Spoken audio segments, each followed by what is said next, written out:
You can have everything in life you want if you will just help enough other people get what they want. Welcome back to the show, everyone. Grab your coffee, or if you're driving, settle into the lane, because today we are doing something special. We are not just skimming the surface of a business book today, we are excavating the foundation of the modern self-help movement. We are diving into the 25th anniversary revised edition of Zig Ziglar's absolute classic, See You at the Top. Now I know what some of you might be thinking. Zig Ziglar? The guy with the southern drawl from the 70s? Is this still relevant? And my answer to you is a resounding, earth-shaking yes. In fact, reading through the first 60-odd pages of this masterpiece, I'd argue it is more relevant now. In our age of digital distraction and social media posturing, than it was when he first penned it. We are going to break down the first major chunk of this book, the philosophy, the foundation, and the psychology of self-image. And we're going to do it in a way that connects these dots to your life right now. Let's start with the man himself. In this revised edition, Zig introduces a concept that I absolutely love. He talks about the difference between being retired and being refired. He was writing this update in the year 2000. He had already sold millions of copies. He could have sat on a porch in Texas and counted his royalties. But he said no. He said he was refired, meaning he had more passion, more energy, and more work to do than ever before. He points to his own life, his 53 years of marriage to his wife, whom he affectionately calls Redhead, as proof that these principles aren't just theory. They are the bedrock of a stable existence. And that stability is built on two massive pillars. If you take nothing else away from this episode, take these two concepts. They are the North Star of the Ziglar philosophy. The first is the born to win mandate. Zig asserts, with zero hesitation, that you listening to this, were engineered for accomplishment. You were endowed with the seeds of greatness. Success, in Zig's view, isn't an accident. It's not a lottery ticket. It is the natural fulfillment of your design. Think about how radical that is. Most of us go through life thinking success is an anomaly, something that happens to other people. Zig says, no, failure is the anomaly. You are designed to win. The second pillar, and this is arguably his most famous quote, is the principle of reciprocity. He says, you can have everything in life you want if you will just help enough other people get what they want. Let that sink in for a second. You can have everything in life you want if you will just help enough other people get what they want. This flips the standard capitalist script on its head. It's not about taking, it's about serving. It suggests that your success is a byproduct, a side effect, of the value you provide to others. It's a beautiful, self-reinforcing loop. If you are selfish, you hit a ceiling. If you are selfless, your potential becomes limitless. Now, Zig does something very unusual structurally in this book. You open it up, you get past the intro, and the very first section is titled, The End. ****. Why start with the end? Because Zig argues that before you can build a new life, you have to hold a funeral for the old one. He wants you to declare the end to negative thinking, the end to defeatism, the end to the apathy disease, the end to the belief that you don't deserve success. It's a psychological line in the sand. You cannot walk through a new door until you close the old one. He's telling us that on page 11, your past limitations are officially dead. We are clearing the cache. We are rebooting the system. To illustrate why we need this reboot, Zig tells a story about a man named John Jones. It's a funny story, but it has a sting to it. John Jones is at an airport, and he sees one of those high-tech fortune-telling scales. You know the type. He steps on it, drops in a coin, and the machine prints a card. Your name is John Jones, you weigh 180 pounds, and you are flying to Boston. John is amazed. He thinks, this is a trick. So he steps off, looks around, puts on a hat, maybe changes his jacket, and steps back on. He drops another coin. The machine prints. Your name is still John Jones, you still weigh 180 pounds, and you are still flying to Boston. Now John is really determined to beat the machine. He goes into the restroom, changes his clothes completely, maybe puts on a fake mustache, comes back out, and steps on the scale. He drops the coin. The machine prints a card. Your name is still John Jones, you still weigh 180 pounds, but while you were busy playing games, you just missed your flight to Boston. Why does Zig tell this story? It's a metaphor for how we live. We spend so much time posturing. We spend so much time trying to game the system, trying to be someone we aren't, trying to trick the world into thinking we're cooler, smarter, or richer than we are. And while we are busy playing dress up, the flight to a better life takes off without us. Zig is screaming at us, stop playing games. Be real. Catch the flight. This leads us into the problem of perception. Zig is obsessed with the idea that we don't see the world as it is, we see it as we are. He uses a puzzle to prove it. He asks the reader to look at a grid and count the squares. Most people look at it and say, there are 16 squares. It's a standard 4x4 grid. Some sharp people might see 17. But the answer is 30. There are 30 squares.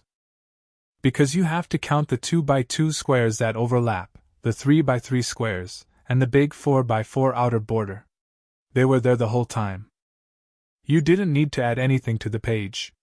You just needed to adjust your eyes. You needed someone to point out the potential that was already sitting right in front of your face. Zig's role, and the role of this book, is to be the guy pointing at the page saying, look again. There's more here than you think. This brings us to his methodology. He doesn't want you to just read the book, he wants you to devour it. He talks about the two-color system. He suggests reading with a red pen first to underline new ideas, and then a blue pen on the second pass for deeper insights. He wants you to treat the book as a dialogue, not a monologue. He wants you to be a co-author of your own success plan. So, we've established the mindset. We've cleared the old junk. We've agreed to look deeper. Now, we move into the structural phase. This is where Zig introduces his famous stairway to success. Imagine a ladder or a staircase. Zig is very specific about the order of these steps. You cannot jump to the top. He uses 3 analogies to warn us about skipping steps, and they are brilliant. First, the suitor. Imagine a young man meets a girl and immediately tries to kiss her. He skips the introduction, the conversation, the relationship building. What happens? He gets slapped. He loses his chance. He tried to get the result without the process. Second, the student. A kid skips basic arithmetic and tries to sign up for spatial geometry. He fails. Not because he's stupid, but because he tried to build a roof before he poured the slab. Third, the salesman. He walks in and asks for the order before he's even asked the customer's name. He leaves a bad impression. Zig is telling us that life has a sequence. You cannot hack the algorithm of character. And speaking of character, that is the foundation. Before you even step on the first stair, you need a foundation. Zig identifies the foundation stones: honesty, integrity, faith, love, loyalty. He argues that you cannot build a skyscraper on a swamp. If you try to get rich through shortcuts, tricks, or deceit, you might get the money, but you won't have the success. You'll have a hollow victory. He says that the bargain basement of life is full of people who tried to cheat the system. True opportunity isn't given, it's created by character. So, what is the first step on the stairway? It's not hard work. It's not goal setting. Those come later. The first step is self-image. This is the core of the first 60 pages. Asterisk how you see yourself. Asterisk. To illustrate the tragedy of wasted potential, Zig tells the story of the Cadillac and the 2 horses. Picture this: an Oklahoma farmer discovers oil on his land. He becomes an overnight millionaire. He goes out and buys a top-of-the-line Cadillac. But this is the early days of automobiles. He doesn't really know how it works. The car breaks down, or maybe he just doesn't know how to turn the key. So, what does he do? He hitches 2 horses to the front bumper and has them pull the Cadillac through town. It's a ridiculous image, right? A car with a 100-horsepower engine being dragged at walking speed by 2 horses. But Zig says, that is us. That is humanity. We possess a 100-horsepower engine inside our minds, our potential, our creativity, our spirit. But we don't know how to turn the key. So we rely on the 2 horses of our limited external efforts. Scientists estimate we use maybe 2% to 5% of our potential. Zig is asking, why are you letting the horses pull you when you have an engine? This leads to another profound story about perspective, the executive and the world map. A stressed-out executive comes home. He has a pile of work. His young son wants to play. To buy himself some quiet time, the father takes a magazine page with a map of the world on it. He tears it into little pieces and says, "Here, son. Put the world back together. When you're done, we'll play." He thinks this will take the kid an hour. The kid is back in 5 minutes. The map is perfect. The father is stunned. "How did you do that so fast?" The boy says, "Well, on the other side of the paper, there was a picture of a man. I just fixed a man, and the world fell into place." I just fixed a man, and the world fell into place. That is the thesis of the book. You cannot fix your economy, your relationships, or your career until you fix the person in the mirror. Success is an inside job. Zig reinforces this with the story of the wise old man and the bird. 2 cynical boys want to trick a wise old man. One boy holds a small bird in his cupped hands.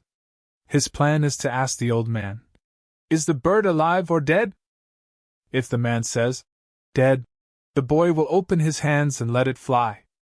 If the man says, "Alive," the boy will crush it. Either way, the old man loses. They approach the sage. "Old man, is the bird alive or dead?" The old man looks at the boy's hands, looks him in the eye, and says softly, "The life of the bird is in your hands." It's a chilling moment. It puts the responsibility squarely back on the individual. You hold the power to crush your potential or release it. No one else. Zig is stripping away our excuses. He talks about the blame game. We blame our parents, our teachers, the economy, the government. Zig says stop. While others can stop you temporarily, only you can stop yourself permanently. Now, let's go deeper into self-image. Zig argues that you cannot consistently perform in a manner that is inconsistent with how you see yourself. He introduces the story of Emanuel Ninger. This is a fascinating historical anecdote. Emanuel Ninger was a counterfeiter in the late 1800s. But he wasn't just printing money, he was hand-painting $20 bills. He was an artist. He was eventually caught because he paid a bartender with a bill, and the ink began to run when water spilled on it. After his arrest, they auctioned off his paintings, his forgeries. They sold for thousands of dollars. One portrait sold for $16,000. Critics agreed he was a master. Here's the kicker. It took Ninger almost the exact same amount of time to paint a fake $20 bill as it would have taken him to paint a legitimate portrait worth $5,000. Zig asks why. Why steal $20 when you can earn $5,000 honestly? The answer is self-image. Ninger saw himself as a thief. He saw himself as a little person who had to cheat to survive. He didn't see himself as a master artist. He forged a life of crime because he couldn't imagine a life of greatness. Zig warns us, do not be an Emanuel Ninger. Do not use your incredible talent to forge a cheap existence. You are a masterpiece, not a forgery. But how does this self-image actually affect performance?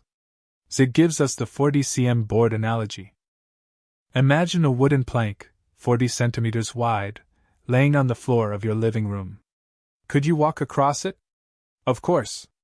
You could dance across it. You could walk it blindfolded. Now, take that same plank and suspend it between two 10-story buildings. Would you walk across it? Most of us would freeze. Why? The physical task hasn't changed. Your muscles are the same. Your balance is the same. The width of the board is the same. What changed? Your imagination. On the floor, your imagination says, "Easy." In the air, your imagination screams, "I'm going to fall." And because you imagine falling, your body tenses up, your balance wavers, and you likely would fall. Zig says this is exactly what happens in life. We have the skill. We have the ability. But our self-image, our fear, paralyzes us. We create a mental movie of failure, and then we act it out. He uses a golf analogy too.